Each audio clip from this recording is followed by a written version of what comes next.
Bem-vindo ao nosso canal. Eu sou o pastor João Balbino. Nós estamos na série Mensagens para os Remanescentes. Nesse vídeo, veremos o conteúdo do capítulo de número 24 do livro de nossa autoria. O título do capítulo é Aquilo que é o mais importante. Veremos que o relacionamento pessoal com Deus é o que há de mais importante para nossas vidas eternamente. Na Bíblia, no livro de Oséias, capítulo 6, versículo 3, está escrito: Conheçamos o Senhor, esforcemo-nos por conhecê-lo. Tão certo como nasce o sol, ele aparecerá. Virá para nós como as chuvas de inverno, como as chuvas de primavera que regam a terra. O seu apoio ao canal e as suas orações são muito importantes para nós. Se você ainda não se inscreveu, por favor, se inscreva. Também deixe o seu like, teça comentários e compartilhe os vídeos. E lembre-se de clicar no sininho das notificações para que você seja avisado sempre que novas mensagens forem publicadas. Nós agradecemos de todo o coração. Vamos para o vídeo da mensagem. Aquilo que é o mais importante. Leamos. Livro de Salmos, capítulo 8, versículos 3 ao 8. Quando contemplo os teus céus, obra dos teus dedos, a lua e as estrelas que ali firmaste, pergunto: que é o homem para que com ele te importes, e o filho do homem para que com ele te preocupes? Tu o fizeste um pouco menor do que os seres celestiais e o coroaste de glória e de honra. Tu o fizeste dominar sobre as obras das tuas mãos, sob os seus pés tudo puseste. Todos os rebanhos e manadas, e até os animais selvagens, as aves do céu, os peixes do mar, e tudo o que percorre as veredas dos mares. Tantas vezes olhei para o firmamento com admiração. Contemplei a grandeza do céu e a beleza das cores na abóbada celeste. Também contemplei a beleza da noite, a luz do luar e o brilho das estrelas. Mas completamente ignorei o autor da obra. Por qual razão tantas pessoas ignoram ao eterno e todo-poderoso Deus? Como é possível contemplar a obra da criação e mesmo assim não perceber a realidade da graça e do poder divino que tudo criou? Há tantas pessoas vivendo como eu também vivi antes de encontrar-me com o Senhor Jesus, de maneira meramente religiosa, sem respostas e privadas daquilo que é o principal, que é o relacionamento pessoal e de intimidade com Deus. A escritura que nós lemos em Salmos 8 lança o nosso olhar sobre a posição dos seres humanos dentro do plano de Deus na obra da criação. Quando Deus concebeu essa criação, sujeitou uma parte dela a homens, a mulheres e a crianças. Hoje, frente ao contexto de queda da humanidade, encontramos o homem natural subsistindo subjugado por poderes opressores e vivendo de costas para Deus. À luz do ensino das Escrituras, o mundo, a carne e o diabo, associados, mentoriam, dominam e aprisionam os seres humanos. Epístola aos Efésios, capítulo 2, versículos 1 a 3, fala sobre isso. De maneira que para algumas pessoas, as palavras do salmista podem chegar a soar como uma mera obra poética, soar como um escrito infundado e não como palavra de Deus que é. Eu fico impressionado quando vejo cientistas, especialmente entre os astrônomos, acenando sabedoria, argumentando com grande eloquência e convicção, defendendo que tudo veio a existir a partir do nada. Se tudo veio a existir a partir do nada, somos obrigados a perguntar o que é o nada.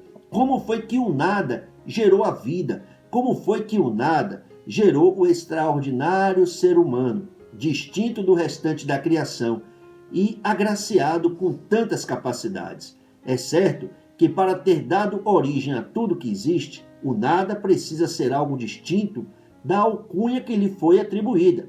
Precisa ser algo que não seja nada, porque objetivamente nada é algo que não existe. De fato, para pessoas que não possuem revelação para a fé correta em Deus, para os que se autodeclaram ateus e coisas semelhantes, o eterno Deus é tido como nada. Pergunto, como pode ser de mentes notavelmente brilhantes sob a perspectiva das ciências, contemplarem a grandeza de Deus na obra da criação e ainda assim negarem a existência do Criador? Isso é apenas uma evidência palpável do problema original, problema do Gênesis capítulo 3. As páginas da Bíblia iniciam peremptoriamente declarando: no princípio, Deus criou. Gênesis capítulo 1, versículo 1. Por meio da pena do profeta Isaías, Deus disse: fui eu que fiz a terra, e nela criei a humanidade. Minhas próprias mãos estenderam os céus. Eu dispus o seu exército de estrelas. Em Colossenses capítulo 1, versículo 16, a Bíblia diz: pois nele foram criadas todas as coisas, nos céus e na terra, as visíveis e as invisíveis, sejam tronos ou soberanias, poderes ou autoridades. Todas as coisas foram criadas por ele e para ele. E em Hebreus 11:3 está escrito: pela fé, entendemos que o universo foi formado pela palavra de Deus, de modo que o que se vê não foi feito do que é visível. Deus existe. Deus é a realidade. Deus é o Criador de todas as coisas e também a razão de tudo existir, como está escrito: pois dele, por ele e para ele são todas as coisas. Romanos, capítulo 11, versículo 36. Antes que Deus houvesse dado início à obra da criação, apenas Deus existia eternamente. Deus não depende de absolutamente nada para existir, mas tudo que existe depende totalmente de Deus, que sustenta todas as coisas por sua palavra poderosa. Isso diz Hebreus capítulo 1, versículo 3. Em outras palavras, o princípio de que toda a criação depende de Deus e é sustentada por Deus está publicado no universo. Pode ser visto nos trilhões de galáxias que formam o universo, na órbita dos astros, nos ciclos solares, nas fases da Lua, nas estações do ano, na perfeita mistura de gases que os seres vivos respiram no planeta Terra, nas cerca de 10 trilhões de células que formam o corpo humano e em tantas outras coisas. Ser independente de Deus significa desarmonia em relação ao plano de Deus na criação, pois nada no universo foi criado para ter uma existência autônoma, mas Deus sustenta todas as coisas. Deus não criou os seres humanos para uma jornada independente dele e idólatra, nem para o pecado, nem para o hedonismo, nem para o materialismo, nem para a ruína total no final. Mas Deus criou o ser humano para que vivesse eternamente feliz com ele. Em Atos capítulo 17, versículos 24 ao 27, a Bíblia documenta as palavras do apóstolo Paulo que disse: o Deus que fez o mundo e tudo que nele há é o Senhor do céu e da terra. Versículo 25. Ele mesmo dá a todos a vida, o fôlego e as demais coisas. Versículo 26. De um só fez ele todos os povos.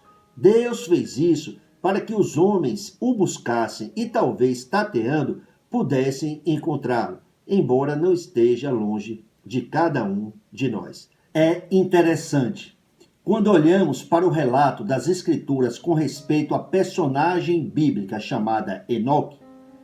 Por exemplo, em Gênesis capítulo 5, versículo 24, a Bíblia diz: Enoque andou com Deus e já não foi encontrado, pois Deus o havia arrebatado. Na Epístola aos Hebreus, capítulo 11, versículo 5, está escrito que, pela fé, Enoque foi arrebatado, de modo que não experimentou morte. E o texto ainda oferece uma explicação para o caso. Diz: antes de ser arrebatado, recebeu testemunho de que tinha agradado a Deus. Nos dias de Enoque não havia escritura sagrada. Não havia qualquer tenda nem edificação chamada templo ou igreja. Não haviam rituais religiosos. Nos dias de Enoque não existia nenhuma tábua de pedra gravada com façam isso, não façam aquilo outro.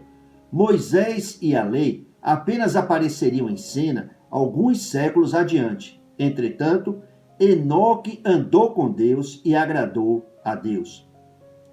Andar com Deus todos os dias é a maneira bíblica de agradar a Deus. Na Epístola de Judas, capítulo 1, versículos 14 e 15, a Bíblia revela que Enoque profetizou em sua geração. Ele anunciou que o Senhor viria para julgar a todos e convencer a todos os ímpios a respeito de todos os atos de impiedade e acerca de todas as palavras insolentes que falaram contra ele. Em outras palavras, Enoque serviu a Deus e tomou responsabilidade de amor em relação aos seus semelhantes. Com Enoque, é possível aprendermos aquilo que realmente importa, em que devemos nos concentrar, que é andar com Deus, cultivar relacionamento com Deus. Quando andamos com Deus todos os dias, Deus se agrada de nós. Então, a obra de Deus toma lugar em nossas vidas. Quem anda com Deus, quem cultiva relacionamento pessoal com Deus, discerne a escuridão em que a parcela não salva da humanidade está mergulhada.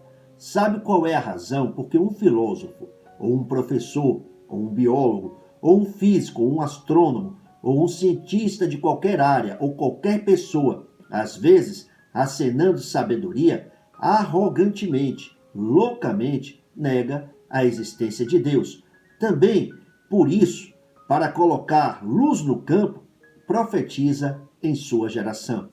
Gostaria que você entendesse que o relacionamento pessoal com Deus é o que há de mais importante para nossas vidas eternamente. Em Oséias, capítulo 6, versículo 3, a Bíblia diz: conheçamos o Senhor, esforcemo-nos por conhecê-lo. Tão certo como nasce o sol, ele aparecerá. Virá para nós como as chuvas de inverno, como as chuvas de primavera que regam a terra. Oremos.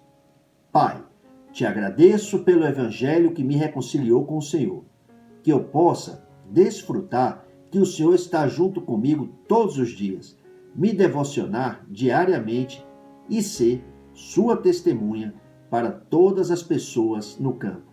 Eu oro em nome de Jesus Cristo. Amém. O tema do próximo vídeo é a centralidade do culto ao Senhor. Nós veremos que o culto traz a resposta de Deus, não por nossos esforços ou métodos, mas pela graça e pela ação do Espírito de Deus que habita em nós e está junto conosco. Veremos que não existe nenhum substituto para o culto. Nada substitui o relacionamento pessoal com Deus. Prestar culto ao Senhor, eis a chave para termos sanidade e sermos livres dos males que homem algum pode se livrar por si mesmo. No relacionamento pessoal com Deus está a chave para sermos curados do incurável e vermos resolvidos os problemas e as crises insolúveis. Agradeço por assistir. Até o próximo vídeo. Graça abundante.